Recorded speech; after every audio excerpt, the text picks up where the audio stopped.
আপনারা শুনছেন শ্রুতি গল্প। শুনুন গল্প, অনুভব করুন জীবন।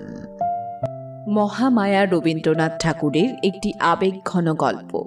এই গল্পের কেন্দ্রে রয়েছে মহামায়া ও রাজীব লোচনের ভালোবাসা, সামাজিক বাধা, কুসংস্কার এবং মহামায়ার আত্মসম্মান। মহামায়া একজন উচ্চবংশীয় ব্রাহ্মণ পরিবারের মেয়ে। তার সঙ্গে রাজীব লোচনের ভালোবাসার সম্পর্ক তৈরি হয়। রাজীব তাকে বিয়ে করে নিয়ে যেতে চাইলেও সামাজিক অবস্থান ও পারিবারিক বাধার কারণে মহামায়া সহজে সেই সিদ্ধান্ত নিতে পারে না। পরিস্থিতি খুব জটিল হয়ে উঠলে মহামায়ার পরিবার তাকে এক মৃত্যুপথযাত্রী বৃদ্ধের সঙ্গে বিয়ে দেয়, আর অল্প সময়ের মধ্যেই সে বৃদ্ধ মারা যান।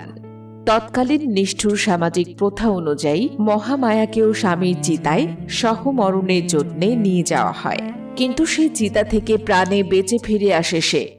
আর এরপর মহামায়া ফিরে যায় রাজীবের কাছে।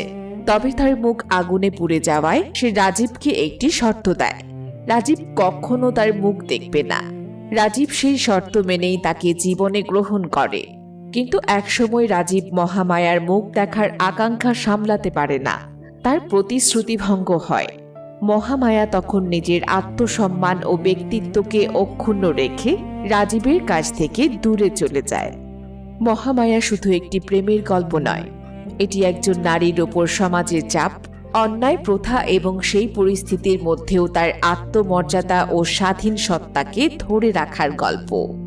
ভালোবাসাকে পাওয়ার পরেও প্রতিশ্রুতি ভঙ্গের কারণে মহামায়া সে সম্পর্ক ছেড়ে চলে যায়।